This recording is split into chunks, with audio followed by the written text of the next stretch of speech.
What, at age 12 was your first appearance on the stage? On stage, yeah. I was going to say I appeared at 0, but, you know, I mean, my first stage appearance was 12, man. But, you know, when you were doing that thing at the beginning of the show where you're talking about my story, man, it sounded way more inspirational than I ever thought it was, man. I kind of got tears in my eye for a minute there. I realized things are going pretty good for me, you know? Well, A joke in its essence follows an incredibly simple formula. Premise, setup, punchline. And because a lot of comedians, films, and TV shows use this formula, it can become just that. Formulaic. And then comes along Mitch Hedberg, a comedian who created his own style, his own persona. A one-liner comedian that didn't want to follow the one-liner formula. A lot of death metal bands have intense names like Rigor Mortis, or Mortuary, or Obituary. We weren't that intense, so we just went with Injured. Later on, we changed it to Acapella as we were walking out of the pawn shop.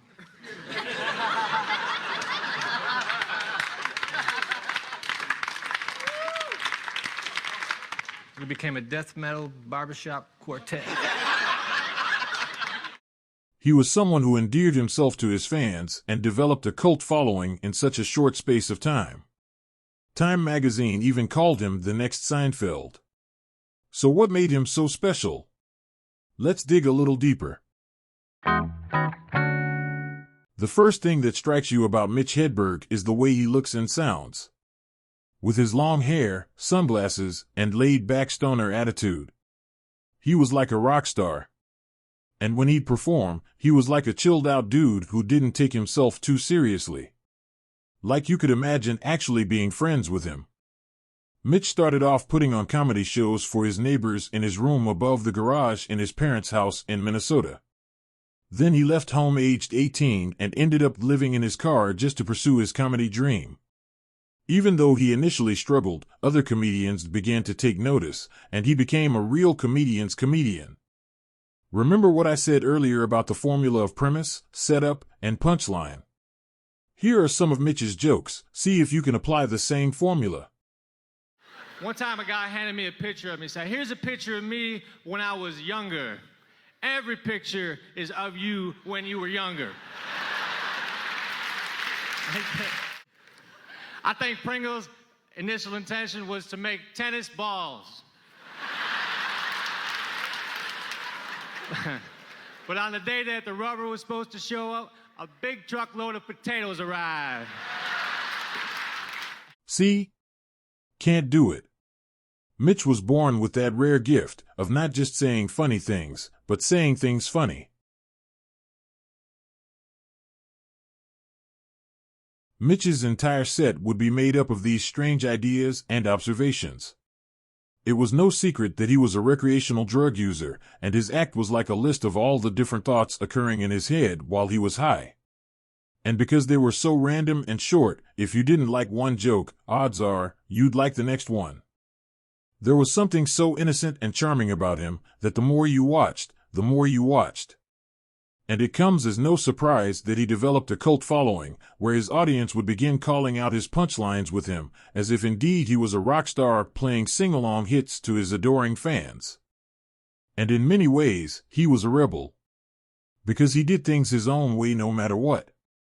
Until he built up a following that made him a star. If he was going to make it, he was going to make it on his own terms. Like when I first started doing comedy, people would try to tell me how to dress, and they would try to tell me what kind of jokes to do. And they wanted me to go to like a stand-up comedy class and have some other guy tell me how to be funny, you know, man. And funny is natural, you know. You can't learn how to be funny, you know. You can learn how to say a joke in a certain rhythm, but you can't learn how to be funny. And I knew that, but these people were trying to tell me, you got to come to class, and we'll tell you like how to present yourself and everything. Because a lot of advice comes from people who aren't very funny. They have adapted ways to like remain working because they're real professional. They always wear a suit and tie, you know. So a lot of advice I was getting was from comics who weren't that good, and I never could take it. You know what I'm saying, man? To be able to connect with an audience, they have to sense that you are real. That doesn't necessarily mean telling your life story or sharing secrets. It's just being who you are. Mitch told silly and strange one-liners, but he was still being himself, no matter what. The best example of this attitude is during his Comedy Central special, where Hedberg started to get frustrated with the audience for not getting his style of comedy, even though they came to his special. So partway through, he just decided to sit down and do his act from the floor. But because he's so talented, he eventually won them round, and he resumed his act back on his feet. Mitch Hedberg draws a lot of comparisons with another surrealist one-liner comedian, Stephen Wright, who became much more of a mainstream success. As talented as Stephen is, I think the main difference is on stage you knew this was an act, because he is ridiculously dry and deadpan.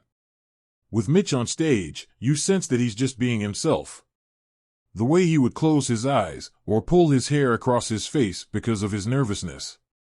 Or how he'd chuckle to himself if a joke didn't quite land. Audiences are very quick to pick up if someone is phony, and there was nothing phony about Mitch. He was just a cool dude that told quirky, inoffensive jokes.